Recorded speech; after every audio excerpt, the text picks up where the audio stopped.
আমরা যদি কেউ দাউদে আক্রান্ত হই এবং সেই দাউদের চিকিৎসার ক্ষেত্রে যে মলম বা ক্রিমগুলো একদমই ব্যবহার করা যাবে না, সেই বিষয়গুলো নিয়ে আজকের ভিডিও। আমি মোহাম্মদ আনামুল হক, খুব সংক্ষেপে আনাম। এই দাউদের চিকিৎসার ক্ষেত্রে নিজেদের মতন করে ওষুধের দোকান থেকে ওষুধ কিনে ব্যবহার করতে শুরু করি, বা অনেক ক্ষেত্রে তাদের পরামর্শ নিয়ে ব্যবহার করতে শুরু করি।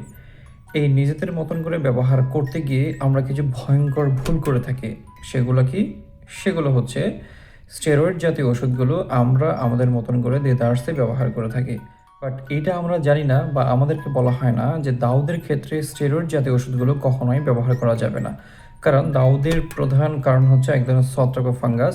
এই স্টেরয়েডগুলো কখনোই কোনো অবস্থাতে সেই ছত্রাক ফাঙ্গাসকে ধ্বংস করতে পারে না।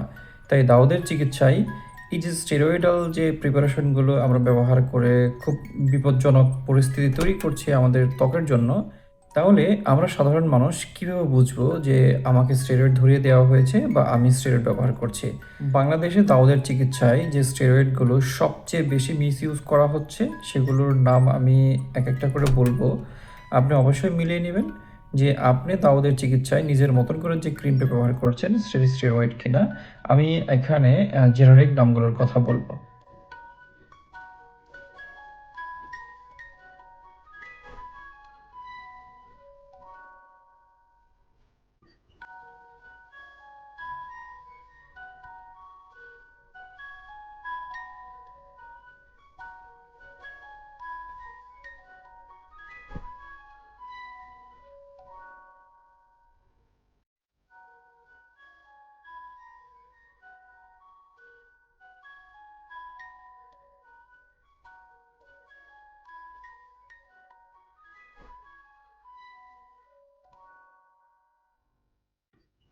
আমি যেগুলো বলেছি এগুলো হচ্ছে জেনারিক নেম। আপনি যখন কোনো ওষুধ কিনতে যাবেন, ওষুধের একটা ব্র্যান্ড নেম থাকে, তার নিচে ছোট করে লেখা থাকে এর জেনারিক নাম। দাউদের চিকিৎসায় যে ওষুধগুলো কিনবেন সেগুলোর ব্র্যান্ড নেমের নিচে ছোট করে আমার বলা ওষুধগুলোর মিল রয়েছে কিনা, যদি এরকম থাকে তাহলে আপনি অবশ্যই সেই ওষুধগুলো কিনে ব্যবহার করবেন না। স্টেরয়েড ব্যবহারের বেশ কিছু ক্ষতিকর দিক। Tinea incognito. দাউদে স্টেরয়েড ব্যবহার করলে সাময়িকভাবে চুলকানি এবং লালচে ভাব কমে যায়, কিন্তু এদিকে ফাঙ্গাস আরও ত্বকের গভীরে ছড়িয়ে যায়। তখন দাউদ তার স্বাভাবিক রূপ হারিয়ে ফেলে। তখন চিকিৎসা আরও কঠিন ও ব্যয়বহুল হয়ে পড়ে। Skin atrophy. দাউদে স্টেরয়েড ব্যবহার করলে আক্রান্ত স্থানের ত্বক পাতলা হয়ে যায় অনেকটা। স্ট্রেস মার্ক বা স্ট্রাইরা। টপিক্যাল স্টেরয়েড দীর্ঘমেয়াদী ব্যবহারের ফলে ত্বকে অনেক ফাটা ফাটা দাগের সৃষ্টি হতে পারে। রক্তনালী দৃশ্যমান হওয়া, টেলাংজেকটেশিয়া।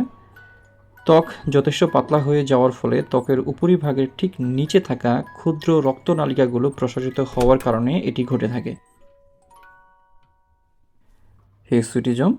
নারীদের শরীরে এমন কিছু অংশে অতিরিক্ত এবং কালো মোটা লোম গজিয়ে যায় যেখানে সাধারণত পুরুষদের লোম থাকে। একনি বা ব্রণ। স্টেরয়েড ব্যবহারের ফলে মুখ ও মাংসপেশিতে ব্রণের পরিমাণ হুট করে অনেকটা বেড়ে যেতে পারে।